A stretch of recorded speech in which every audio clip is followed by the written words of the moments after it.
ಓಂ ಶಾಂತಿ. ಪರಮಾತ್ಮನ ಮಹಾವಾಕ್ಯ ಮುರುಳಿ ದಿನಾಂಕ 1/1/2024. ಬಾಪ್ದಾದ ಮಧುಬನ. ಮಧುರ ಮಕ್ಕಳೇ, ನೀವು ರಾಜ ಋಷಿಯಾಗಿದ್ದೀರಾ.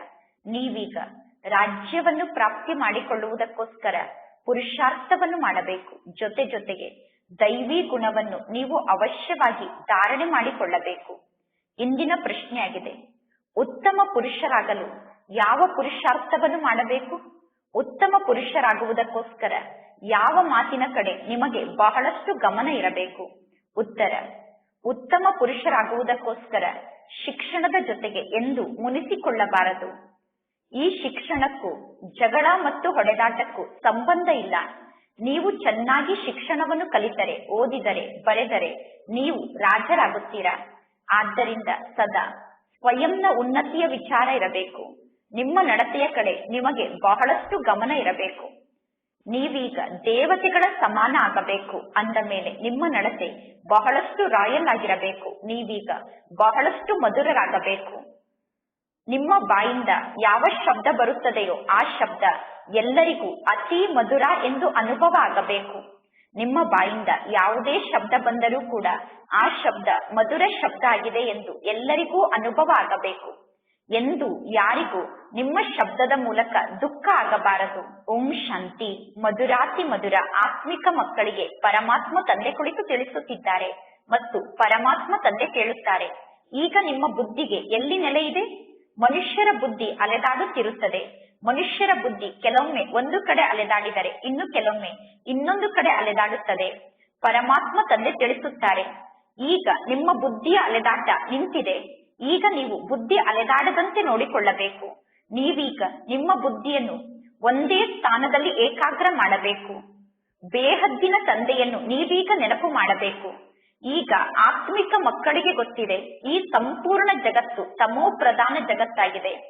ಆತ್ಮರಾದ ನಾವೇ ಮೊದಲು ತಥೋ ಪ್ರಧಾನ ಆತ್ಮರಾಗಿದ್ದೆವು. ನಾವು ನಂಬರ್ ವಾರ್ ಪುರುಷಾರ್ಥದ ಅನುಸಾರ ತಥೋ ಪ್ರಧಾನರಾಗಿದ್ದೆವು. ಈಗ ನಾವು ತಮೋ ಪ್ರಧಾನ ಆಗಿದ್ದೇವೆ. ಪುನಃ ಪರಮಾತ್ಮ ತಂದೆ ತಿಳಿಸುತ್ತಾರೆ, ನೀವೀಗ ತಥೋ ಪ್ರಧಾನರಾಗಬೇಕು. ಆದ್ದರಿಂದ ನಿಮ್ಮ ಬುದ್ಧಿಯನ್ನು ಒಬ್ಬ ಪರಮಾತ್ಮ ತಂದೆಯ ಜೊತೆಗೆ ನೀವೀಗ ಜೋಡಣೆ ಮಾಡಬೇಕು. ಈಗ ನೀವು ವಾಪಸ್ ಮನೆಗೆ ಹೋಗಬೇಕು.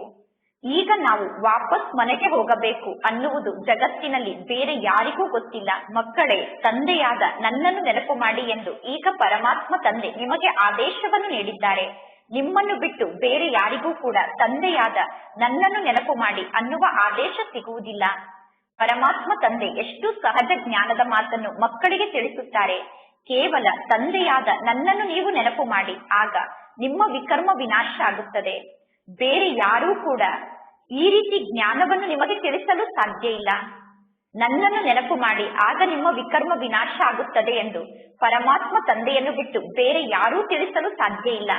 ಇಲ್ಲಿ ಪರಮಾತ್ಮ ತಂದೆ, ಮಕ್ಕಳೇ, ತಂದೆಯಾದ ನನ್ನನ್ನು ನೆನಪು ಮಾಡಿ, ಆಗ ನಿಮ್ಮ ವಿಕರ್ಮ ವಿನಾಶ ಆಗುತ್ತದೆ ಎಂದು ಮಕ್ಕಳಿಗೆ ತಿಳಿಸುತ್ತಾರೆ. ಪರಮಾತ್ಮ ತಂದೆ ಯಾವ ಬ್ರಹ್ಮನ ತನುವಿನಲ್ಲಿ ಪ್ರವೇಶವನ್ನು ಮಾಡಿದ್ದಾರೋ ಆ ಬ್ರಹ್ಮ ತಂದೆ ಕೂಡ ಪರಮಾತ್ಮ ತಂದೆ ತಿಳಿಸುತ್ತಿರುವ ಜ್ಞಾನದ ಮಾತನ್ನು ಕೇಳುತ್ತಿದ್ದಾರೆ. ಪತಿತರಿಂದ ಪಾವನ ಆಗುವುದಕ್ಕೋಸ್ಕರ ಪರಮಾತ್ಮ ತಂದೆ ಮಕ್ಕಳಿಗೆ ಬಹಳ ಒಳ್ಳೆಯ ಮತವನ್ನು ನೀಡುತ್ತಿದ್ದಾರೆ. ಪತಿತರಿಂದ ಪಾವನ ಆಗುವಂತಹ ಮಾರ್ಗದಲ್ಲಿ ನಡೆಯುವುದಕ್ಕೋಸ್ಕರ ಪರಮಾತ್ಮ ತಂದೆ ಮಕ್ಕಳಿಗೆ ಒಳ್ಳೆಯ ಮತವನ್ನು ನೀಡುತ್ತಿದ್ದಾರೆ. ಪರಮಾತ್ಮ ತಂದೆ ತಿಳಿಸುತ್ತಾರೆ, ಮಕ್ಕಳೇ, ನೀವೇ ಸತೋ ಪ್ರಧಾನ ಆಗಿದ್ದೀರಿ. ಈಗ ಪುನಃ ನೀವೇ ಸತೋ ಪ್ರಧಾನ ಆಗಬೇಕು. ನೀವೇ ಆದಿ ಸನಾತನ ದೇವಿ ದೇವತಾ ಧರ್ಮದ ಆತ್ಮರಾಗಿದ್ದೀರಿ. ನಂತರ ನೀವೇ 84 ಜನ್ಮವನ್ನು ಪಡೆದುಕೊಂಡು ಈಗ ಕವಡೆಯ ಸಮಾನ ಆಗಿದ್ದೀರಾ. ನೀವೇ ಮೊದಲು ವಜ್ರದ ಸಮಾನ ಆಗಿದ್ದೀರಿ. ಈಗ ಪುನಃ ನೀವೇ ವಜ್ರದ ಸಮಾನ ಆಗಬೇಕು. ಪರಮಾತ್ಮ ತಂದೆ ಮಕ್ಕಳಿಗೆ ಬಹಳ ಸಹಜ ಜ್ಞಾನದ ಮಾತನ್ನು ತಿಳಿಸುತ್ತಾರೆ. ನೀವೀಗ ಸ್ವಯಂವನ್ನು ಆತ್ಮ ಎಂದು ತಿಳಿದುಕೊಳ್ಳಿ ಎಂದು ಪರಮಾತ್ಮ ತಂದೆ ಮಕ್ಕಳಿಗೆ ತಿಳಿಸುತ್ತಿದ್ದಾರೆ. ಈಗ ಆತ್ಮವೇ ವಾಪಸ್ ಮನೆಗೆ ಹೋಗಬೇಕು. ಶರೀರ ಅಂತೂ ವಾಪಸ್ ಮನೆಗೆ ಹೋಗುವುದಿಲ್ಲ. ಪರಮಾತ್ಮ ತಂದೆಯ ಬಳಿ ಮಕ್ಕಳು ಖುಷಿಯಿಂದ ಹೋಗಬೇಕು. ಪರಮಾತ್ಮ ತಂದೆ ಮಕ್ಕಳಿಗೆ ಯಾವ ಶ್ರೀಮತವನ್ನು ನೀಡುತ್ತಾರೋ ಆ ಶ್ರೀಮತದಂತೆ ನಡೆದು ನೀವು ಶ್ರೇಷ್ಠರಾಗುತ್ತೀರಾ. ಪವಿತ್ರ ಆತ್ಮರು ಮೂಲ ವತನಕ್ಕೆ ಹೋಗಿ ಪುನಃ ಹೊಸ ಶರೀರವನ್ನು ಧಾರಣೆ ಮಾಡಿಕೊಂಡು ಹೊಸ ಜಗತ್ತಾದ ಸ್ವರ್ಗಕ್ಕೆ ಬರುತ್ತಾರೆ. ಈಗ ನಿಮಗೆ ನಿಶ್ಚಯ ಇದೆ, ಪರಮಾತ್ಮ ತಂದೆ ನಮ್ಮನ್ನು ವಾಪಸ್ ಮೂಲವತನಕ್ಕೆ ಕರೆದುಕೊಂಡು ಹೋಗುತ್ತಾರೆ. ನಂತರ ನಾವೇ ಹೊಸ ಜಗತ್ತಾದ ಸ್ವರ್ಗದಲ್ಲಿ ಬರುತ್ತೇವೆ ಅನ್ನುವ ನಿಶ್ಚಯ ನಿಮಗೆ ಇದೆ. ಅಂದ ಮೇಲೆ ಸದಾ ನಿಮಗೆ ನಾನೀಗ ಪವಿತ್ರ ಆತ್ಮಾಗಿ ಮೂಲವತನಕ್ಕೆ ಹೋಗಬೇಕು, ನಂತರ ಹೊಸ ಶರೀರವನ್ನು ಪಡೆದುಕೊಳ್ಳಬೇಕು ಅನ್ನುವ ಚಿಂತೆ ಇರಬೇಕು. ದೈವಿ ಗುಣವನ್ನು ನಾವೀಗ ಧಾರಣೆ ಮಾಡಿಕೊಳ್ಳಬೇಕು. ದೈವಿ ಗುಣವನ್ನು ಧಾರಣೆ ಮಾಡಿಕೊಂಡರೆ ನಮಗೆ ಬಹಳಷ್ಟು ಲಾಭ ಆಗುತ್ತದೆ. ವಿದ್ಯಾರ್ಥಿಗಳಲ್ಲಿ ಯಾವ ವಿದ್ಯಾರ್ಥಿಗಳು ಚೆನ್ನಾಗಿ ಶಿಕ್ಷಣವನ್ನು ಕಲಿಯುತ್ತಾರೋ ಅವರೇ ಶ್ರೇಷ್ಠ ಪದವಿಯನ್ನು ಪಡೆದುಕೊಳ್ಳುತ್ತಾರೆ. ಇದು ಶಿಕ್ಷಣ ಆಗಿದೆ. ಕಲ್ಪ ಕಲ್ಪವು ನೀವು ಇದೇ ರೀತಿ ಶಿಕ್ಷಣವನ್ನು ಕಲಿಯುತ್ತೀರಾ?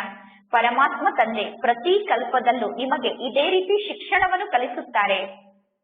ಅಂದ ಮೇಲೆ ಎಷ್ಟೆಲ್ಲಾ ಸಮಯ ಪಾಸ್ ಆಗಿದೆಯೋ ಅದು ನಾಟಕ ಆಗಿದೆ ಎಂದು ಪರಮಾತ್ಮ ತಂದೆ ತಿಳಿಸುತ್ತಾರೆ. ಇಲ್ಲಿಯವರೆಗೂ ಏನೆಲ್ಲ ಆಗಿದೆಯೋ ಅದೆಲ್ಲವೂ ನಾಟಕದಲ್ಲಿ ಫಿಕ್ಸ್ ಆಗಿತ್ತು. ನಾಟಕದ ಅನುಸಾರ ಪರಮಾತ್ಮ ತಂದೆ ಕೂಡ ಪಾತ್ರವನ್ನು ಮಾಡಿದ್ದಾರೆ ಮತ್ತು ಮಕ್ಕಳಾದ ನೀವು ಕೂಡ ನಾಟಕದ ಅನುಸಾರ ಪಾತ್ರವನ್ನು ಮಾಡಿದ್ದೀರಾ. ಪರಮಾತ್ಮ ತಂದೆ ಮಕ್ಕಳಿಗೆ ಸರಿಯಾದ ಸಲಹೆಯನ್ನೇ ನೀಡುತ್ತಾರೆ. ಮಕ್ಕಳು ಹೇಳುತ್ತೀರಾ, ಬಾಬಾ ನಾವು ನಿಮ್ಮನ್ನು ಗಳಿಗೆ ಗಳಿಗೆಗೂ ಮರೆತು ಬಿಡುತ್ತೇವೆ ಎಂದು. ಪರಮಾತ್ಮ ತಂದೆಯ ನೆನಪನ್ನು ನಾವು ಗಳಿಗೆ ಗಳಿಗೆಗೂ ಮರೆಯುತ್ತೇವೆ ಎಂದು ಮಕ್ಕಳಾದ ನೀವು ಹೇಳುತ್ತೀರಾ. ಇದು ಮಾಯೆಯ ಬಿರುಗಾಳಿಯಾಗಿದೆ. ಮಾಯೆ ಆತ್ಮದ ಜ್ಯೋತಿಯನ್ನು ನಂದಿಸಿ ಬಿಡುತ್ತದೆ. ಪರಮಾತ್ಮ ತಂದೆಗೆ ಜ್ಯೋತಿ ಎಂದು ಕರೆಯುತ್ತೇವೆ. ಪರಮಾತ್ಮ ತಂದೆಗೆ ಸರ್ವಶಕ್ತಿಗಳ ಅಧಿಕಾರಿ ಎಂದು ಕರೆಯುತ್ತೇವೆ.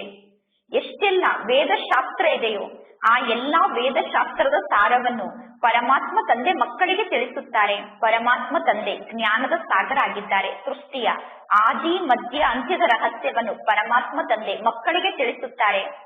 ಈ ಬ್ರಹ್ಮ ತಂದೆ ಕೂಡ ಹೇಳುತ್ತಾರೆ, ನಾನು ಮಕ್ಕಳಿಗೆ ಜ್ಞಾನವನ್ನು ತಿಳಿಸುತ್ತೇನೆ ಎಂದು. ಪರಮಾತ್ಮ ತಂದೆ ತಿಳಿಸುತ್ತಾರೆ, ನಾನು ಮಕ್ಕಳಿಗೆ ಜ್ಞಾನವನ್ನು ತಿಳಿಸುತ್ತೇನೆ ಎಂದು. ಪರಮಾತ್ಮ ತಂದೆ ಬ್ರಹ್ಮನ ತನುವಿನಲ್ಲಿ ಅವತರಿತ ಆಗುತ್ತಾರೆ. ಪರಮಾತ್ಮ ತಂದೆ ಜ್ಞಾನವನ್ನು ತಿಳಿಸುವುದಕ್ಕೋಸ್ಕರ ಬ್ರಹ್ಮನ ತನುವಿನಲ್ಲೇ ಬರಬೇಕಾಗುತ್ತದೆ. ಈ ಜ್ಞಾನದ ಮಾತಿನಲ್ಲಿ ಗೊಂದಲಕ್ಕೊಳಗಾಗುವ ಅವಶ್ಯಕತೆ ಇಲ್ಲ. ಇದು ಬಹಳ ಸಹಜವಾದ ರಾಜಯೋಗ ಆಗಿದೆ. ನೀವು ರಾಜಋಷಿ ಆಗಿದ್ದೀರಾ. ಋಷಿಗಳು ಎಂದು ಪವಿತ್ರ ಆತ್ಮರಿಗೆ ಕರೆಯಲಾಗುತ್ತದೆ. ಪರಮಾತ್ಮ ತಂದೆ ತಿಳಿಸುತ್ತಾರೆ, ನಿಮ್ಮಂತಹ ಋಷಿಗಳು ಜಗತ್ತಿನಲ್ಲಿ ಬೇರೆ ಎಲ್ಲೂ ಇರಲು ಸಾಧ್ಯ ಇಲ್ಲ. ಜಗತ್ತಿನಲ್ಲಿ ಬೇರೆ ಯಾರೂ ಕೂಡ ನಿಮ್ಮಂತೆ ಋಷಿಯಾಗಲು ಸಾಧ್ಯ ಇಲ್ಲ. ಆತ್ಮಕ್ಕೆ ಋಷಿ ಎಂದು ಕರೆಯಲಾಗುತ್ತದೆ, ಶರೀರಕ್ಕೆ ಋಷಿ ಎಂದು ಕರೆಯುವುದಿಲ್ಲ. ಆತ್ಮ ಋಷಿಯಾಗಿದೆ. ನೀವೆಲ್ಲರೂ ರಾಜ ಋಷಿ ಆಗಿದ್ದೀರಾ. ನೀವು ಎಲ್ಲಿಂದ ರಾಜ್ಯವನ್ನು ಪಡೆದುಕೊಳ್ಳುತ್ತೀರಾ? ನೀವು ಯಾರಿಂದ ರಾಜ್ಯವನ್ನು ಪಡೆದುಕೊಳ್ಳುತ್ತೀರಾ? ಪರಮಾತ್ಮ ತಂದೆಯ ಮೂಲಕ ನೀವು ರಾಜ್ಯವನ್ನು ಪಡೆದುಕೊಳ್ಳುತ್ತೀರಾ. ಅಂದ ಮೇಲೆ ಈಗ ಮಕ್ಕಳಿಗೆ ಬಹಳಷ್ಟು ಖುಷಿ ಇರಬೇಕು. ನಾವು ಶಿವ ತಂದೆಯ ಮೂಲಕ ರಾಜ್ಯ ಭಾಗ್ಯವನ್ನು ಪಡೆದುಕೊಳ್ಳುತ್ತಿದ್ದೇವೆ. ಪರಮಾತ್ಮ ತಂದೆ ಮಕ್ಕಳಿಗೆ ಸ್ಮೃತಿಯನ್ನು ತಂದು ಕೊಟ್ಟಿದ್ದಾರೆ. ನೀವೇ ವಿಶ್ವಕ್ಕೆ ಮಾಲೀಕರಾಗಿದ್ದೀರಿ. ನಂತರ ಪುನರ್ಜನ್ಮವನ್ನು ಪಡೆದುಕೊಳ್ಳುತ್ತಾ ನೀವೇ ಕೆಳಗಡೆ ಇಳಿಯುತ್ತಾ ಬಂದಿದ್ದೀರಾ. ದೇವತೆಗಳ ಚಿತ್ರ ಕೂಡ ಇದೆ. ಮನುಷ್ಯರು ತಿಳಿದುಕೊಂಡಿದ್ದಾರೆ, ಆತ್ಮ ಜ್ಯೋತಿ ಹೋಗಿ ಪರಮ ಜ್ಯೋತಿಯಾದ ಪರಮಾತ್ಮನಲ್ಲಿ ಸಮಾವೇಶ ಆಗುತ್ತದೆ ಎಂದು. ಈಗ ಪರಮಾತ್ಮ ತಂದೆ ತಿಳಿಸಿದ್ದಾರೆ, ಒಬ್ಬ ಮನುಷ್ಯಾತ್ಮರ ಆತ್ಮ ಜ್ಯೋತಿ ಕೂಡ ಪರಮಾತ್ಮ ತಂದೆಯಲ್ಲಿ ಸಮಾವೇಶ ಆಗಲು ಸಾಧ್ಯ ಇಲ್ಲ. ಒಬ್ಬ ಮನುಷ್ಯಾತ್ಮರ ಆತ್ಮ ಜ್ಯೋತಿ ಇನ್ನೊಂದು ಜ್ಯೋತಿಯಲ್ಲಿ ಸಮಾವೇಶ ಆಗಲು ಸಾಧ್ಯ ಇಲ್ಲ. ಅಂದರೆ ಒಬ್ಬ ಮನುಷ್ಯಾತ್ಮರ ಆತ್ಮ ಜ್ಯೋತಿಯು ಪರಮ ಜ್ಯೋತಿಯಾದ ಪರಮಾತ್ಮ ತಂದೆಯಲ್ಲಿ ಸಮಾವೇಶ ಆಗಲು ಸಾಧ್ಯ ಇಲ್ಲ. ಯಾರಿಗೂ ಸದಾ ಕಾಲಕ್ಕೋಸ್ಕರ ಮುಕ್ತಿ ಮತ್ತು ಜೀವನ್ ಮುಕ್ತಿ ಪ್ರಾಪ್ತಿಯಾಗಲು ಸಾಧ್ಯ ಇಲ್ಲ.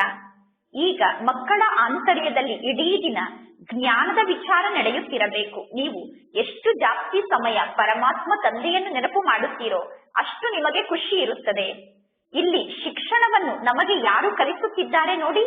ಶ್ರೀಕೃಷ್ಣನಿಗೆ ರಾಜಕುಮಾರ ಕೃಷ್ಣ ಎಂದು ಕರೆಯುತ್ತಾರೆ.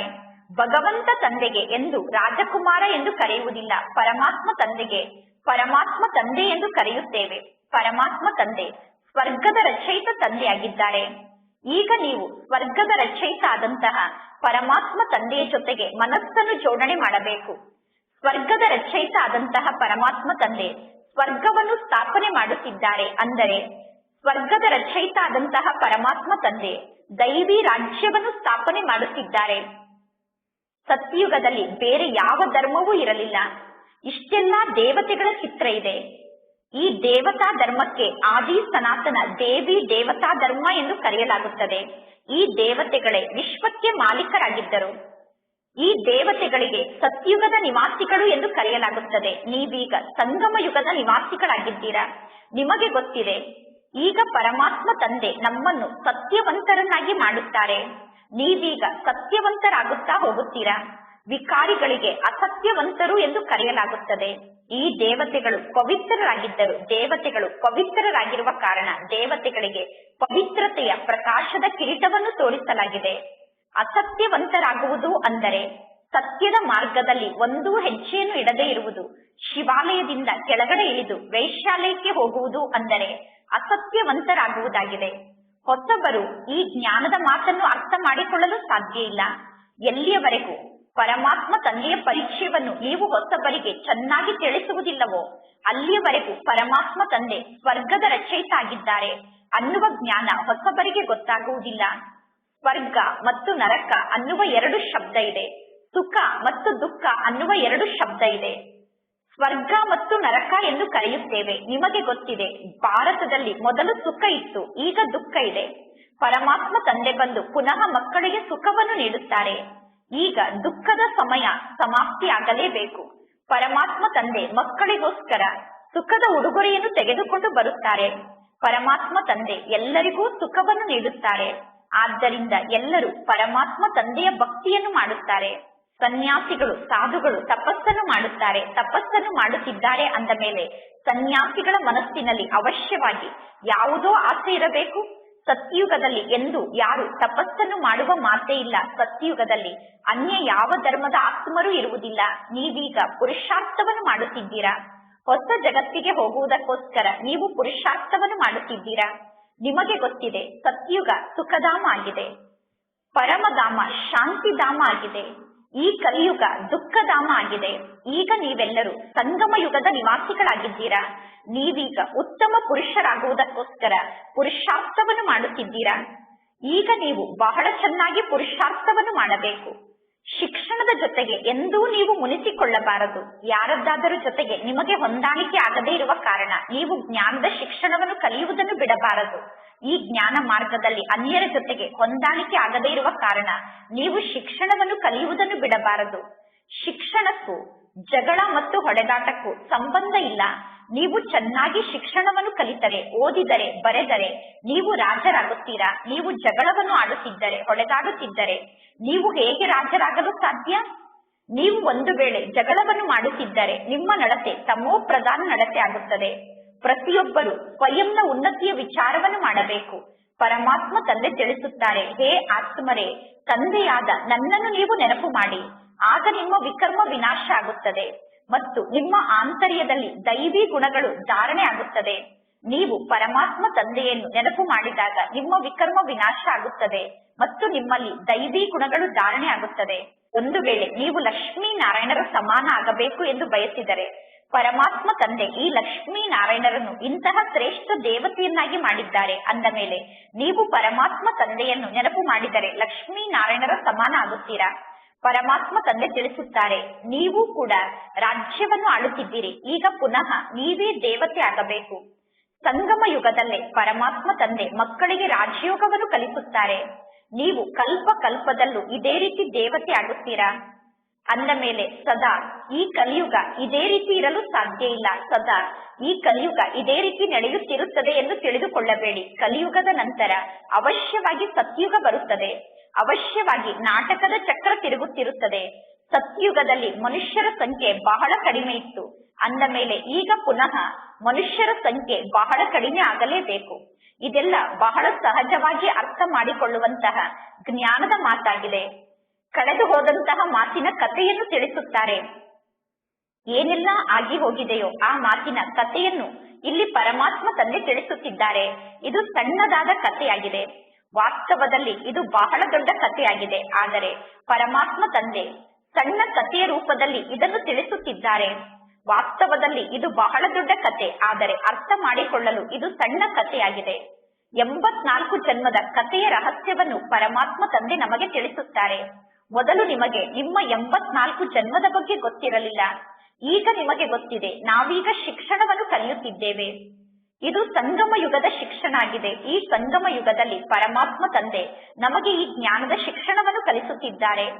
ಈ ನಾಟಕದ ಚಕ್ರ ಪುನಃ ಪುನರಾವರ್ತನೆ ಆಗುತ್ತದೆ. ನಾಟಕದ ಚಕ್ರ ತಿರುಗುತ್ತಾ ಬಂದಿದೆ. ಈಗ ಕಲಿಯುಗದ ಅಂತ್ಯ ಆಗುತ್ತಿದೆ. ಪುನಃ ಸತ್ಯುಗ ಬರುತ್ತದೆ. ಸತ್ಯುಗದಿಂದ ಹಿಡಿದು ಹೊಸ ನಾಟಕ ಚಕ್ರ ಪ್ರಾರಂಭ ಆಗುತ್ತದೆ. ಈಗ ಈ ಹಳೆಯ ಸೃಷ್ಟಿ ಪರಿವರ್ತನೆ ಆಗಲೇಬೇಕು.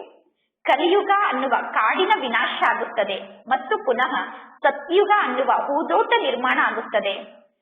ದೈವಿ ಗುಣ ಇರುವಂತಹ ಹೂವು ನಾವೀಗ ಆಗಬೇಕು. ದೈವಿ ಗುಣ ಉಳ್ಳಂತವರಿಗೆ ಹೂವು ಎಂದು ಕರೆಯಲಾಗುತ್ತದೆ. ಅಸುರಿ ಗುಣ ಉಳ್ಳಂತವರಿಗೆ ಮುಳ್ಳು ಎಂದು ಕರೆಯಲಾಗುತ್ತದೆ. ನೀವೀಗ ಸ್ವಯಂ ಅನ್ನು ನೋಡಿಕೊಳ್ಳಿ. ನನ್ನಲ್ಲಿ ಯಾವುದೇ ಅವಗುಣ ಅಂತೂ ಇಲ್ಲ ತಾನೆ. ಈಗ ನಾನು ದೇವತೆ ಆಗಲು ಯೋಗ್ಯ ಆಗಿದ್ದೇನಾ ಎಂದು ನೀವೀಗ ಸ್ವಯಂ ಅನ್ನು ನೋಡಿಕೊಳ್ಳಬೇಕು. ದೇವತೆ ಆಗುವುದಕ್ಕೋಸ್ಕರ ಸ್ವಯಂನಲ್ಲಿ ಅವಶ್ಯವಾಗಿ ದೈವಿ ಗುಣವನ್ನು ಧಾರಣೆ ಮಾಡಿಕೊಳ್ಳಬೇಕು. ಪರಮಾತ್ಮ ತಂದೆಯಾಗಿ, ಶಿಕ್ಷಕಾಗಿ, ಸದ್ಗುರು ಆಗಿ ಬರುತ್ತಾರೆ ಅಂದ ಮೇಲೆ ಮಕ್ಕಳಾದ ನಾವು ಅವಶ್ಯವಾಗಿ ನಮ್ಮ ನಡತೆಯನ್ನು ಸುಧಾರಣೆ ಮಾಡಿಕೊಳ್ಳಬೇಕು. ಈ ಸಮಯದಲ್ಲಿ ಎಲ್ಲರ ನಡತೆ ಕೆಟ್ಟು ಹೋಗಿದೆ ಎಂದು ಮನುಷ್ಯರು ಹೇಳುತ್ತಾರೆ. ಆದರೆ ಯಾರ ನಡತೆಗೆ ಒಳ್ಳೆಯ ನಡತೆ ಎಂದು ಕರೆಯಲಾಗುತ್ತದೆ ಅನ್ನುವುದು ಯಾರಿಗೂ ಗೊತ್ತಿಲ್ಲ. ನೀವೀಗ ಎಲ್ಲರಿಗೂ ತಿಳಿಸಬಹುದು. ದೇವತೆಗಳ ನಡತೆ ಬಹಳ ಒಳ್ಳೆಯ ನಡತೆ ಆಗಿತ್ತು, ದೇವತೆಗಳಲ್ಲಿ ಬಹಳ ಒಳ್ಳೆಯ ಗುಣ ಇತ್ತು ಎಂದು ನೀವೀಗ ಎಲ್ಲರಿಗೂ ತಿಳಿಸಬೇಕು. ಅಂದ ಮೇಲೆ ಪರಮಾತ್ಮ ತಂದೆ ತಿಳಿಸುತ್ತಾರೆ, ದೇವತೆಗಳು ಎಂದೂ ಯಾರಿಗೂ ದುಃಖವನ್ನು ಕೊಡುತ್ತಿರಲಿಲ್ಲ. ಯಾರದ್ದಾದರೂ ನಡತೆ ಬಹಳ ಒಳ್ಳೆಯ ನಡತೆ ಆಗಿದ್ದರೆ ಇವರು ದೇವಿ ಆಗಿದ್ದಾರೆ ಎಂದು ಎಲ್ಲರೂ ಹೇಳುತ್ತಾರೆ. ಇವರ ಮಾತು ಅತಿ ಮಧುರ ಆಗಿದೆ ಎಂದು ಒಳ್ಳೆಯ ನಡತೆ ಉಳ್ಳವರನ್ನು ನೋಡಿ ಎಲ್ಲರೂ ಹೇಳುತ್ತಾರೆ. ಪರಮಾತ್ಮ ತಂದೆ ತಿಳಿಸುತ್ತಾರೆ, ನಾನೀಗ ನಿಮ್ಮನ್ನು ದೇವತೆಯನ್ನಾಗಿ ಮಾಡುತ್ತೇನೆ. ಅಂದ ಮೇಲೆ ನೀವೀಗ ನಿಮ್ಮ ನಡತೆಯನ್ನು ಅತಿ ಮಧುರ ಮಾಡಿಕೊಳ್ಳಬೇಕು. ದೈವಿ ಗುಣವನ್ನು ನೀವೀಗ ಧಾರಣೆ ಮಾಡಿಕೊಳ್ಳಬೇಕು. ಯಾರು ಹೇಗೆ ಇದ್ದಾರೋ ಅವರು ಅನ್ಯರನ್ನೂ ಕೂಡ ಅದೇ ರೀತಿ ತಯಾರು ಮಾಡುತ್ತಾರೆ. ಯಾರು ಎಷ್ಟು ಒಳ್ಳೆಯ ಗುಣವನ್ನು ಧಾರಣೆ ಮಾಡಿಕೊಂಡಿರುತ್ತಾರೋ ಅವರು ಅನ್ಯರನ್ನೂ ಕೂಡ ತಮ್ಮಂತೆ ಒಳ್ಳೆಯ ಗುಣವುಳ್ಳವರನ್ನಾಗಿ ಮಾಡುತ್ತಾರೆ. ಈಗ ನಾವು ದೈವಿ ಗುಣವನ್ನು ಧಾರಣೆ ಮಾಡಿಕೊಂಡು ಅನ್ಯರನ್ನು ನಮ್ಮ ಸಮಾನ ಮಾಡಿಕೊಳ್ಳಬೇಕು. ಈಗ ನೀವೆಲ್ಲರೂ ಟೀಚರ್ ಆಗಬೇಕು. ಟೀಚರ್ನ ಮಕ್ಕಳಾದ ನೀವು ಟೀಚರ್ ಆಗಿದ್ದೀರಾ. ನೀವೆಲ್ಲರೂ ಪಾಂಡವ ಸೇನೆಯ ಆತ್ಮರಾಗಿದ್ದೀರಾ. ಪರಮಾತ್ಮ ತಂದೆ ತಿಳಿಸುತ್ತಾರೆ, ಎಲ್ಲರಿಗೂ ಮಾರ್ಗವನ್ನು ತೋರಿಸುವುದು ಮಾರ್ಗದರ್ಶಕರಾದ ನಿಮ್ಮ ಕೆಲಸ ಆಗಿದೆ. ನೀವೀಗ ದೈವಿ ಗುಣವನ್ನು ಧಾರಣೆ ಮಾಡಿಕೊಳ್ಳಬೇಕು. ನೀವು ಗೃಹಸ್ಥ ವ್ಯವಹಾರದಲ್ಲೇ ಇರಬೇಕು. ಮನೆಯಲ್ಲಿ ಇದ್ದರೂ ಕೂಡ ನೀವು ಈಶ್ವರನ ಸೇವೆಯನ್ನು ಮಾಡಬಹುದು. ಯಾರೆಲ್ಲ ಈ ಜ್ಞಾನ ಮಾರ್ಗಕ್ಕೆ ಬರುತ್ತಾರೋ ಅವರು ಜ್ಞಾನದ ಶಿಕ್ಷಣವನ್ನು ಕಲಿತು ನಂತರ ಅನ್ಯರಿಗೆ ಜ್ಞಾನದ ಶಿಕ್ಷಣವನ್ನು ಕಲಿಸಲು ಪ್ರಾರಂಭ ಮಾಡುತ್ತಾರೆ. ಇಂತಹ ಅನೇಕ ಮಕ್ಕಳಿದ್ದಾರೆ. ಅವರು ತಮ್ಮ ಮನೆಯಲ್ಲೇ ಗೀತಾ ಪಾಠಶಾಲೆಯನ್ನು ತೆರೆದು ಅನೇಕರ ಸೇವೆಯನ್ನು ಮಾಡುತ್ತಿರುತ್ತಾರೆ. ಎಲ್ಲರೂ ಇಲ್ಲಿ ಮಧುಬನದಲ್ಲಿ ಬಂದು ಇಲ್ಲೇ ಕುಳಿತುಕೊಳ್ಳಲು ಸಾಧ್ಯ ಇಲ್ಲ. ನಾವೆಲ್ಲರೂ ಮಧುಬನದಲ್ಲೇ ಇರುತ್ತೇವೆ ಎಂದು ಹೇಳಿದರೆ ಸಾಧ್ಯ ಇಲ್ಲ. ಕನ್ಯರಿಗೋಸ್ಕರ ಈ ಜ್ಞಾನ ಮಾರ್ಗ ಬಹಳ ಸಹಜ ಮಾರ್ಗ ಆಗಿದೆ. 1 ತಿಂಗಳು 2 ತಿಂಗಳು ಮಧುಬನಕ್ಕೆ ಬಂದು ಸುತ್ತಾಡಿ ಪುನಃ ನೀವು ವಾಪಸ್ ಮನೆಗೆ ಹೋಗುತ್ತೀರಾ. ನೀವೀಗ ಮನೆಯ ಸನ್ಯಾಸವನ್ನು ಮಾಡಬಾರದು. ನಿಮ್ಮ ಮನೆಯವರು ನಿಮಗೆ ನಿಮಂತ್ರಣವನ್ನು ನೀಡುತ್ತಾರೆ, ಆಗ ನೀವು ವಾಪಸ್ ಮನೆಗೆ ಹೋಗುತ್ತೀರಾ. ಪರಮಾತ್ಮ ತಂದೆ ನಿಮಗೆ ಮನೆಗೆ ಹೋಗಬೇಡಿ ಎಂದು ಹೇಳುವುದಿಲ್ಲ. ಪರಮಾತ್ಮ ತಂದೆ ನಿಮ್ಮನ್ನು ಮನೆಗೆ ಕಳಿಸಿದ ತಕ್ಷಣ ನನ್ನಲ್ಲಿ ಯಾವುದೋ ಅವಗುಣ ಇದೆ, ಅದಕ್ಕೋಸ್ಕರ ಪರಮಾತ್ಮ ತಂದೆ ನನ್ನನ್ನು ಮನೆಗೆ ಕಳಿಸುತ್ತಿದ್ದಾರೆ ಎಂದು ತಿಳಿದುಕೊಳ್ಳಬೇಡಿ. ಇಲ್ಲಿ ಪರಮಾತ್ಮ ತಂದೆ ವಾಪಸ್ ಮನೆಗೆ ಕಳಿಸುತ್ತಿದ್ದಾರೆ ಅಂದರೆ ಇಲ್ಲಿ ಕೊರತೆಯ ಮಾತಿಲ್ಲ. ನೀವು ವಾಪಸ್ ಮನೆಗೆ ಹೋದರೆ ಇನ್ನೂ ನಿಮಗೆ ಜ್ಞಾನವನ್ನು ಹೇಳುವಂತಹ ಉತ್ಸಾಹ ಜಾಸ್ತಿ ಆಗುತ್ತದೆ. ನಾನೀಗ ಇನ್ನೂ ಜಾಸ್ತಿ ಬುದ್ಧಿವಂತ ಆತ್ಮನಾಗಿದ್ದೇನೆ, ಆದ್ದರಿಂದ ಮನೆಯವರ ಸೇವೆಯನ್ನು ಮಾಡುವುದಕ್ಕೋಸ್ಕರ ಪರಮಾತ್ಮ ತಂದೆ ನನ್ನನ್ನು ಮನೆಗೆ ಕಳಿಸುತ್ತಿದ್ದಾರೆ ಎಂದು ನೀವು ತಿಳಿದುಕೊಳ್ಳಬೇಕು. ನೀವು ಮನೆಗೆ ಹೋಗಿ ಮನೆಯವರಿಗೂ ಕೂಡ ಜ್ಞಾನವನ್ನು ನೀಡಿ ಅವರನ್ನು ನಿಮ್ಮ ಸಮಾನ ಮಾಡಿಕೊಂಡು ಪುರುಷಾರ್ಥದ ಮಾರ್ಗದಲ್ಲಿ ಅವರನ್ನು ಜೊತೆಗೆ ಕರೆದುಕೊಂಡು ಹೋಗುತ್ತೀರಾ. ಇಂತಹ ಅನೇಕ ಮಕ್ಕಳಿದ್ದಾರೆ. ಅವರು ಮನೆಯಲ್ಲೇ ಇದ್ದು ಸೇವೆಯನ್ನು ಮಾಡುತ್ತಿರುತ್ತಾರೆ. ಅಂತವರು ಜ್ಞಾನವನ್ನು ಹೇಳುವ ಮಾತಿನಲ್ಲಿ ಇನ್ನೂ ಹೆಚ್ಚು ಬುದ್ಧಿವಂತರಾಗುತ್ತಾ ಹೋಗುತ್ತಾರೆ. ಪರಮಾತ್ಮ ತಂದೆ ಮಕ್ಕಳಿಗೆ ಮುಖ್ಯ ಮಾತನ್ನು ತಿಳಿಸುತ್ತಿದ್ದಾರೆ. ನೀವೀಗ ಸ್ವಯಂವನ್ನು ಆತ್ಮ ಎಂದು ತಿಳಿದುಕೊಳ್ಳಿ ಮತ್ತು ತಂದೆಯಾದ ನನ್ನನ್ನು ನೀವೀಗ ನೆನಪು ಮಾಡಿ. ಎಲ್ಲರೂ ಮನೆಯನ್ನು ಬಿಟ್ಟು ಬಾಬಾರವರ ಮನೆಗೆ ಬಂದು ಬಾಬಾರವರ ಮನೆಯಲ್ಲಿ ಹೇಗೆ ಇರಲು ಸಾಧ್ಯ? ಎಷ್ಟೆಲ್ಲಾ ಮಕ್ಕಳು ಬಾಬಾರವರ ಮನೆಗೆ ಬರುತ್ತಾರೋ ಅವರೆಲ್ಲರಿಗೋಸ್ಕರ ಇಲ್ಲಿ ಮನೆಯನ್ನು ನಿರ್ಮಾಣ ಮಾಡಿಕೊಡಬೇಕಾಗುತ್ತದೆ. ಕಲ್ಪದ ಮೊದಲು ಏನು ಆಗಿತ್ತೋ ಈಗ ಅದೇ ಪುನರಾವರ್ತನೆ ಆಗುತ್ತದೆ. ಮಕ್ಕಳ ಸಂಖ್ಯೆ ವೃದ್ಧಿಯಾಗುತ್ತಾ ಹೋಗುತ್ತದೆ. ನಾಟಕವನ್ನು ಬಿಟ್ಟು ಇಲ್ಲಿ ಬೇರೆ ಏನು ನಡೆಯಲು ಸಾಧ್ಯ ಇಲ್ಲ. ಇಲ್ಲಿ ಎಷ್ಟೆಲ್ಲ ಯುದ್ಧಗಳು ನಡೆಯುತ್ತದೆಯೋ, ಯುದ್ಧದಲ್ಲಿ ಎಷ್ಟೆಲ್ಲಾ ಮನುಷ್ಯರು ಸಾಯುತ್ತಾರೋ ಅದೆಲ್ಲವೂ ನಾಟಕದಲ್ಲಿ ಮೊದಲೇ ಫಿಕ್ಸ್ ಆಗಿದೆ. ಏನೆಲ್ಲ ಮೊದಲು ಆಗಿ ಹೋಗಿದೆಯೋ ಅದೇ ಪುನರಾವರ್ತನೆ ಆಗುತ್ತದೆ. ಕಲ್ಪ ಕಲ್ಪವು ಪರಮಾತ್ಮ ತಂದೆ ಮಕ್ಕಳಿಗೆ ಜ್ಞಾನವನ್ನು ತಿಳಿಸುತ್ತಾರೆ. ಪ್ರತಿ ಕಲ್ಪದಲ್ಲೂ ಪರಮಾತ್ಮ ತಂದೆ ಅದೇ ಜ್ಞಾನದ ಮಾತನ್ನು ತಿಳಿಸುತ್ತಾರೆ. ಕಲ್ಪದ ಹಿಂದೆ ಯಾವ ಜ್ಞಾನದ ಮಾತನ್ನು ಪರಮಾತ್ಮ ತಂದೆ ತಿಳಿಸಿದ್ದರೋ ಈಗಲೂ ಅದೇ ಜ್ಞಾನದ ಮಾತನ್ನು ತಿಳಿಸುತ್ತಾರೆ. ಮನುಷ್ಯರು ಬಲೆ ಎಂತಹ ವಿಚಾರವನ್ನು ಬೇಕಾದರೂ ಮಾಡಬಹುದು. ಪರಮಾತ್ಮ ತಂದೆ ತಿಳಿಸುತ್ತಾರೆ, ನಾನಂತೂ ಅದೇ ನನ್ನ ಪಾತ್ರವನ್ನು ಮಾಡುತ್ತೇನೆ. ಪರಮಾತ್ಮ ತಂದೆಯ ಪಾತ್ರ ನಾಟಕದಲ್ಲಿ ಹೇಗೆ ಫಿಕ್ಸ್ ಆಗಿದೆಯೋ ಪರಮಾತ್ಮ ತಂದೆ ಅದೇ ರೀತಿ ಪಾತ್ರವನ್ನು ಮಾಡುತ್ತಾರೆ. ಮನುಷ್ಯರು ಪರಮಾತ್ಮ ತಂದೆಯ ಬಗ್ಗೆ ಎಂತಹ ವಿಚಾರವನ್ನು ಮಾಡಿದರೂ ಕೂಡ ನಾಟಕದ ಅನುಸಾರ ಪರಮಾತ್ಮ ತಂದೆ ಯಾವ ಪಾತ್ರವನ್ನು ಮಾಡಬೇಕು ಅದೇ ಪಾತ್ರವನ್ನೇ ಪರಮಾತ್ಮ ತಂದೆ ಅಭಿನಯ ಮಾಡುತ್ತಾರೆ. ಈ ನಾಟಕದ ಸಮಯ ಸ್ವಲ್ಪ ಜಾಸ್ತಿ ಆಗಲು ಸಾಧ್ಯ ಇಲ್ಲ, ಈ ನಾಟಕದ ಸಮಯ ಸ್ವಲ್ಪ ಕಡಿಮೆ ಆಗಲು ಕೂಡ ಸಾಧ್ಯ ಇಲ್ಲ. ಕಲ್ಪದ ಮೊದಲು ಯಾರು ಹೇಗೆ ಶಿಕ್ಷಣವನ್ನು ಕಲಿತಿದ್ದರೋ ಈಗಲೂ ಕೂಡ ಅವರು ಅದೇ ರೀತಿ ಜ್ಞಾನದ ಶಿಕ್ಷಣವನ್ನು ಕಲಿಯುತ್ತಾರೆ. ಪ್ರತಿಯೊಬ್ಬರ ನಡತೆಯ ಸಾಕ್ಷಾತ್ಕಾರ ಆಗುತ್ತಾ ಹೋಗುತ್ತದೆ. ಎಲ್ಲರ ನಡತೆಯ ಸಾಕ್ಷಾತ್ಕಾರ ಆದಾಗ ಇವರು ಹೇಗೆ ಶಿಕ್ಷಣವನ್ನು ಕಲಿತಿದ್ದರು, ಶಿಕ್ಷಣದ ಆಧಾರದಿಂದ ಇವರಿಗೆ ಯಾವ ಪದವಿ ಸಿಗುತ್ತದೆ ಅನ್ನುವುದು ಎಲ್ಲರಿಗೂ ಗೊತ್ತಾಗುತ್ತದೆ. ಯಾರು ಚೆನ್ನಾಗಿ ಸೇವೆಯನ್ನು ಮಾಡುತ್ತಿದ್ದಾರೋ ಅವರಿಗೆ ಇದ್ದಕ್ಕಿದ್ದಂತೆ ಆಕ್ಸಿಡೆಂಟ್ ಆಗಿ ಮೃತ್ಯು ಬಂದರೆ ಅವರು ಅವಶ್ಯವಾಗಿ ಮುಂದಿನ ಜನ್ಮದಲ್ಲಿ ಒಳ್ಳೆಯ ಕುಲದಲ್ಲಿ ಜನ್ಮವನ್ನು ಪಡೆದುಕೊಳ್ಳುತ್ತಾರೆ. ಅವರು ಪುನರ್ಜನ್ಮವನ್ನು ಪಡೆದುಕೊಂಡಾಗ ಬಹಳಷ್ಟು ಸುಖಿಗಳಾಗಿ ಇರುತ್ತಾರೆ. ಯಾರು ಅನೇಕರಿಗೆ ಸುಖವನ್ನು ನೀಡುತ್ತಾರೋ ಅವರಿಗೂ ಕೂಡ ಅವಶ್ಯವಾಗಿ ಅಷ್ಟೇ ಸುಖ ಪ್ರಾಪ್ತಿಯಾಗುತ್ತದೆ. ಈ ಸಂಪಾದನೆ ಎಂದೂ ಸಮಾಪ್ತಿ ಆಗುವುದಿಲ್ಲ. ಈ ಸಂಪಾದನೆ ಎಂದೂ ನಿಮ್ಮನ್ನು ಬಿಟ್ಟು ಹೋಗಲು ಸಾಧ್ಯ ಇಲ್ಲ. ಸತ್ಯುಗದಲ್ಲಿ ಯಾವ ಸ್ಥಾನದಲ್ಲಿ ಯಾರು ವಿಜಯವನ್ನು ಪಡೆದುಕೊಂಡಿರುತ್ತಾರೋ ಅವರು ಅಲ್ಲೇ ಜನ್ಮವನ್ನು ಪಡೆದುಕೊಳ್ಳುತ್ತಾರೆ. ಯಾರು ಅನೇಕರಿಗೆ ಸುಖವನ್ನು ನೀಡಿದ್ದಾರೋ ಅವರು ಸತ್ಯುಗದಲ್ಲಿ ಚಿನ್ನದ ಸ್ಪೂನನ್ನು ಬಾಯಲ್ಲಿ ಇಟ್ಟುಕೊಂಡು ಜನ್ಮವನ್ನು ಪಡೆದುಕೊಳ್ಳುತ್ತಾರೆ. ಯಾರು ಕಡಿಮೆ ಸೇವೆಯನ್ನು ಮಾಡಿದ್ದಾರೋ, ಯಾರು ಕಡಿಮೆ ಸುಖವನ್ನು ಕೊಟ್ಟಿದ್ದಾರೋ ಅವರು ಬೆಳ್ಳಿಯ ಚಮಚವನ್ನು ಬಾಯಲ್ಲಿ ಇಟ್ಟುಕೊಂಡು ಜನ್ಮವನ್ನು ಪಡೆದುಕೊಳ್ಳುತ್ತಾರೆ. ಯಾರು ಅವರಿಗಿಂತ ಇನ್ನೂ ಕಡಿಮೆ ಸುಖವನ್ನು ಕೊಟ್ಟಿದ್ದಾರೋ ಅವರು ತಾಮ್ರದ ಚಮಚವನ್ನು ಬಾಯಲ್ಲಿ ಇಟ್ಟುಕೊಂಡು ಜನ್ಮವನ್ನು ಪಡೆದುಕೊಳ್ಳುತ್ತಾರೆ. ಮಕ್ಕಳು ಎಂತಹ ಪದವಿಯನ್ನು ಪಡೆದುಕೊಳ್ಳಬಹುದು ಎಂದು ತಂದೆಗಂತೂ ಗೊತ್ತಾಗುತ್ತದೆ. ಯಾರು ಪರಮಾತ್ಮ ತಂದೆಯ ಜೊತೆಗೆ ಎಷ್ಟು ಜಾಸ್ತಿ ಯೋಗವನ್ನು ಜೋಡಣೆ ಮಾಡುತ್ತಾರೋ ಅಷ್ಟು ಅವರು ಒಳ್ಳೆಯ ಪದವಿಯನ್ನು ಪಡೆದುಕೊಳ್ಳುತ್ತಾರೆ. ಪರಮಾತ್ಮ ತಂದೆಯ ಜೊತೆಗೆ ಯಾವ ಮಕ್ಕಳು ಎಷ್ಟು ಯೋಗವನ್ನು ಜೋಡಣೆ ಮಾಡಿದ್ದಾರೋ ಆ ಯೋಗಕ್ಕನುಸಾರವಾಗಿ ರಾಜ, ರಾಣಿ, ಪ್ರಜೆ ಎಲ್ಲರೂ ತಯಾರಾಗುತ್ತಾರೆ. ಯಾರು ಚೆನ್ನಾಗಿ ಶಿಕ್ಷಣವನ್ನು ಕಲಿಯುವುದಿಲ್ಲವೋ, ದೈವಿ ಗುಣವನ್ನು ಧಾರಣೆ ಮಾಡಿಕೊಳ್ಳುವುದಿಲ್ಲವೋ ಅವರು ಕಡಿಮೆ ಪದವಿಯನ್ನು ಪಡೆದುಕೊಳ್ಳುತ್ತಾರೆ. ಒಳ್ಳೆಯ ಕರ್ಮ ಮತ್ತು ಕೆಟ್ಟ ಕರ್ಮ ಮಕ್ಕಳ ಸಮ್ಮುಖದಲ್ಲಿ ಕಾಣಿಸುತ್ತದೆ. ನಮಗೆ ಗೊತ್ತಿದೆ ನಾನೀಗ ಎಷ್ಟು ಸೇವೆಯನ್ನು ಮಾಡುತ್ತಿದ್ದೇನೆ ಎಂದು. ಒಂದು ವೇಳೆ ಈಗಲೇ ನಾನು ಶರೀರವನ್ನು ತ್ಯಾಗ ಮಾಡಿದರೆ ನನಗೆ ಯಾವ ಪದವಿ ಸಿಗಬಹುದು ಎಂದು ನಮಗೆ ಗೊತ್ತಿದೆ. ನಾವೀಗ ಶಿಕ್ಷಣವನ್ನು ಕಲಿತು ಸ್ವಯಂವನ್ನು ಸುಧಾರಣೆ ಮಾಡಿಕೊಳ್ಳುತ್ತಿದ್ದೇವೆ. ಒಂದು ವೇಳೆ ಯಾರಾದರೂ ಪರಮಾತ್ಮ ತಂದೆಯ ಜೊತೆಗೆ ಮುನಿಸಿಕೊಳ್ಳುತ್ತಿದ್ದರೆ ಅವರ ಅದೃಷ್ಟದಲ್ಲಿ ಶ್ರೇಷ್ಠ ಭಾಗ್ಯ ಇಲ್ಲ ಎಂದು ಪರಮಾತ್ಮ ತಂದೆ ತಿಳಿದುಕೊಳ್ಳುತ್ತಾರೆ. ಯಾರಾದರೂ ಪರಮಾತ್ಮ ತಂದೆಯ ಜೊತೆಗೆ ಸಿಟ್ಟನ್ನು ಮಾಡಿಕೊಂಡರೆ ಇವರ ಅದೃಷ್ಟವೇ ಸರಿ ಇಲ್ಲ ಎಂದು ಪರಮಾತ್ಮ ತಂದೆ ತಿಳಿದುಕೊಳ್ಳುತ್ತಾರೆ. ಪರಮಾತ್ಮ ತಂದೆ ಮಕ್ಕಳನ್ನು ಎಷ್ಟು ಶ್ರೇಷ್ಠರನ್ನಾಗಿ ಮಾಡುತ್ತಿದ್ದಾರೆ. ಮಾಲೀಕ ಆದಂತಹ ತಂದೆಯ ಮನೆಯಿಂದ ಯಾರು ಖಾಲಿ ಕೈಯಿಂದ ಹೋಗಬಾರದು. ಮಾಲೀಕ ಆದಂತಹ ಪರಮಾತ್ಮ ತಂದೆಯ ಮನೆಗೆ ಬಂದಂತಹ ಯಾವ ಆತ್ಮರು ಖಾಲಿ ಕೈಯಿಂದ ವಾಪಸ್ ಹೋಗಬಾರದು. ಈಗ ಮಾಲೀಕ ಆದಂತಹ ಪರಮಾತ್ಮ ತಂದೆ ನಿಮ್ಮ ಸಮ್ಮುಖದಲ್ಲಿ ಇದ್ದಾರೆ. ಪರಮಾತ್ಮ ತಂದೆ ತಿಳಿಸುತ್ತಾರೆ, ಯಾರೇ ಬಂದರೂ ನೀವು ಅವರಿಗೆ 2 ಶಬ್ದವನ್ನು ತಿಳಿಸಿ.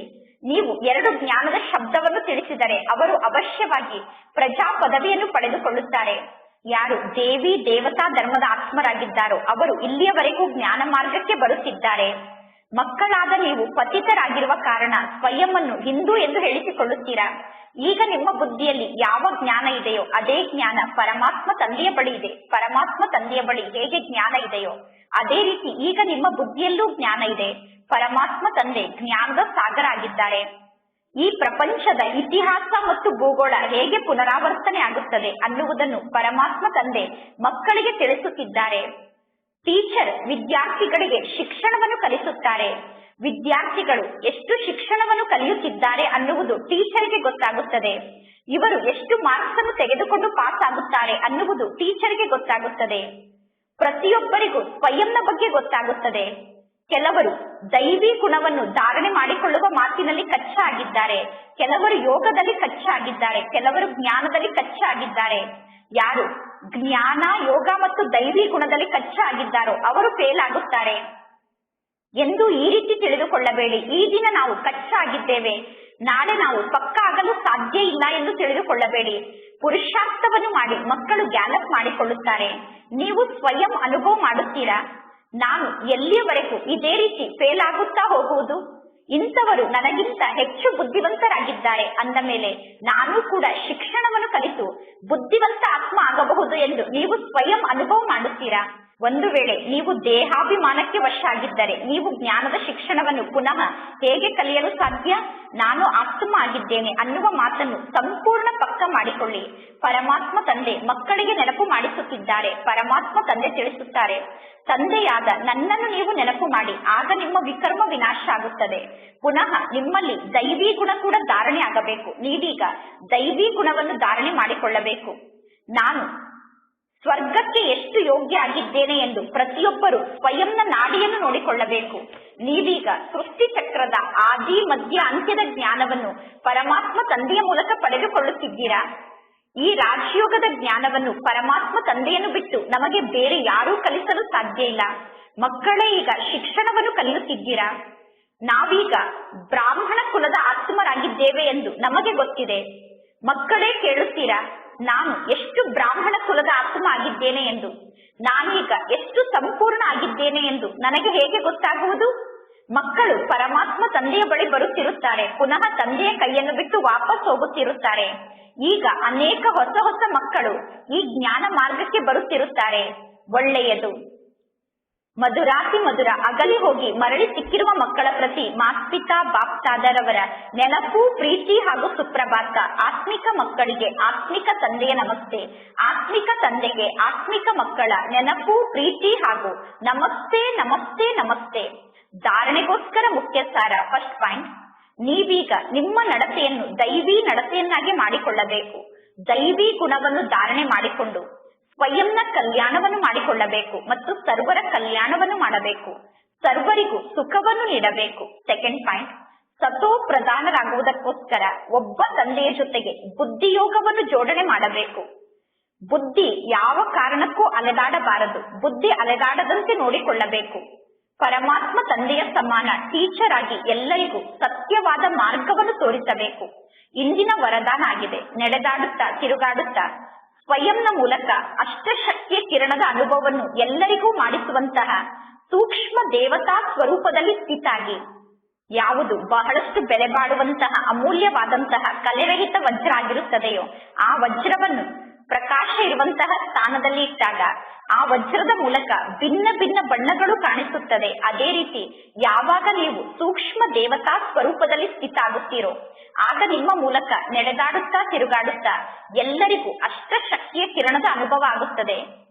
ಯಾರೇ ನಿಮ್ಮ ಬಳಿ ಬಂದರೂ ಕೂಡ ಅದರಲ್ಲಿ ಕೆಲವರಿಗೆ ನಿಮ್ಮ ಮೂಲಕ ಸಹನಾ ಶಕ್ತಿಯ ಅನುಭವ ಆಗುತ್ತದೆ, ಕೆಲವರಿಗೆ ನಿರ್ಣಯವನ್ನು ತೆಗೆದುಕೊಳ್ಳುವ ಶಕ್ತಿಯ ಅನುಭವ ಆಗುತ್ತದೆ. ಯಾರು ಎಂತಹ ಆತ್ಮರೇ ಇರಬಹುದು, ಪ್ರತಿಯೊಬ್ಬರಿಗೂ ನಿಮ್ಮ ಮೂಲಕ ಯಾವುದಾದರೂ ಒಂದು ಶಕ್ತಿಯ ಅನುಭವ ಆಗುತ್ತದೆ. ಒಬ್ಬರಿಗೆ ಒಂದು ಪ್ರಕಾರದ ಶಕ್ತಿಯ ಅನುಭವ ಆದರೆ ಇನ್ನೊಬ್ಬರಿಗೆ ಇನ್ನೊಂದು ಶಕ್ತಿಯ ಅನುಭವ ಆಗುತ್ತದೆ. ಇಂದಿನ ಸ್ಲೋಗನ್ ಆಗಿದೆ, ಯಾರ ಪ್ರತಿಯೊಂದು ಕರ್ಮ ಸರ್ವರಿಗೂ ಪ್ರೇರಣೆಯನ್ನು ನೀಡುವಂತಹ ಕರ್ಮ ಆಗಿದೆಯೋ ಅದೇ ಅವರ ಕರ್ಮದ ಪ್ರತ್ಯಕ್ಷ ಪ್ರಮಾಣ ಆಗಿದೆ. ನಮ್ಮ ಪ್ರತಿಯೊಂದು ಕರ್ಮ ಸರ್ವರಿಗೂ ಪ್ರೇರಣೆಯನ್ನು ನೀಡುವಂತಹ ಕರ್ಮ ಆಗಿರಬೇಕು. ಅದೇ ನಮ್ಮ ಕರ್ಮದ ಪ್ರತ್ಯಕ್ಷ ಸಾಕ್ಷಿಯಾಗಿದೆ. ಒಳ್ಳೆಯದು. ಜನವರಿ 2024 ಅವ್ಯಕ್ತ ಮಾಸಕ್ಕೋಸ್ಕರ ವಿಶೇಷ ಪುರುಷಾರ್ಥದ ಪಾಯಿಂಟ್. ಈ ಜನವರಿ ತಿಂಗಳಲ್ಲಿ ವಿಶೇಷವಾಗಿ ಶಾಂತಿಯ ಅನುಭವವನ್ನು ಮಾಡಬೇಕು ಮತ್ತು ಬ್ರಹ್ಮ ತಂದೆಯ ಸಮಾನ ಡಬ್ಬಲ್ ಲೈಟ್ ಸೂಕ್ಷ್ಮ ದೇವತೆ ಆಗುವುದಕ್ಕೋಸ್ಕರ ಪುರುಷಾರ್ಥಕ್ಕೋಸ್ಕರ ಮುರುಳಿಯ ಕೆಳಗಡೆ ಏನೆಲ್ಲ ಜ್ಞಾನದ ಮಾತನ್ನು ಬರೆದು ಕಳಿಸಲಾಗುತ್ತದೆಯೋ ಆ ಪಾಯಿಂಟ್ ಅನ್ನು ನಾವೆಲ್ಲರೂ ಮನನ ಮಾಡಬೇಕು. ಈ ಜ್ಞಾನದ ಪಾಯಿಂಟ್ ಜನವರಿ ತಿಂಗಳ ಪತ್ರ ಪುಷ್ಪದಲ್ಲೂ ಕೂಡ ಇದೆ. ಎಲ್ಲರೂ ದಯವಿಟ್ಟು ಬ್ರಹ್ಮ ವತ್ಸರಿಗೆ ಈ ಜ್ಞಾನದ ಪಾಯಿಂಟ್ ನ ಕಡೆ ಗಮನವನ್ನು ಸೆಳೆಯಬೇಕು. ಪ್ರತಿದಿನ ಏಕಾಂತದಲ್ಲಿ ಕುಳಿತು ಕಡಿಮೆ ಅಂದರೆ 10 ನಿಮಿಷ ಅವ್ಯಕ್ತ ಶಾಂತಿಯ ಅನುಭವವನ್ನು ಪ್ರತಿಯೊಬ್ಬ ಬ್ರಹ್ಮವತ್ಸರು ಅವಶ್ಯವಾಗಿ ಮಾಡಬೇಕು. ಮತ್ತು ಇಡೀ ದಿನ ನಾನು ಡಬ್ಬಲ್ ಲೈಟ್ ಸೂಕ್ಷ್ಮ ದೇವತೆ ಆಗಿದ್ದೇನೆ ಅನ್ನುವ ಡಬ್ಬಲ್ ಲೈಟ್ ಸೂಕ್ಷ್ಮ ದೇವತಾ ಸ್ವರೂಪದಲ್ಲಿ ಸ್ಥಿತಾಗಿ ಸ್ವಯಂನ ಶ್ರೇಷ್ಠ ಸಂಕಲ್ಪದ ಮೂಲಕ ಎಲ್ಲರಿಗೂ ಸೂಚನೆಯನ್ನು ನೀಡುವಂತಹ ಕಾರ್ಯ ವ್ಯವಹಾರವನ್ನು ಮಾಡುತ್ತಾ ನಾವೀಗ ನಮ್ಮ ಸೇವಾ ಸ್ಥಾನವನ್ನು ಸೂಕ್ಷ್ಮ ವತನವನ್ನಾಗಿ ಮಾಡಬೇಕು. ಮತ್ತು ಮಧ್ಯ ಮಧ್ಯದಲ್ಲಿ ಎಲ್ಲರೂ ಪರಸ್ಪರ ಸೇರಿ ಜ್ಞಾನದ ಆಳವಾದ ಮಾತಿನ ವಾರ್ತಾಲಾಪವನ್ನು ಮಾಡುತ್ತಾ ಅನ್ಯರಿಗೆ ಅನುಭವವನ್ನು ಹೇಳಬೇಕು, ಅನ್ಯರ ಅನುಭವವನ್ನು ಪ್ರಾಪ್ತಿ ಮಾಡಿಕೊಳ್ಳಬೇಕು. ನಾವೆಲ್ಲರೂ ಈಗ ಡಬ್ಬಲ್ ಲೈಟ್ ಸ್ಥಿತಿಯಲ್ಲಿ ಸ್ಥಿತಾಗಿ ಶಾಂತಿಯ ಆಳವಾದ ಅನುಭವವನ್ನು ಮಾಡಿದರೆ ಪರಮಾತ್ಮ ತಂದೆಯ ಪ್ರತ್ಯಕ್ಷತೆಗೆ ಈ ಶಾಂತಿಯ ಆಳವಾದ ಅನುಭವವೇ ನಮ್ಮನ್ನು ನಿಮಿತ್ತ ಮಾಡುತ್ತದೆ. ಒಳ್ಳೆಯದು.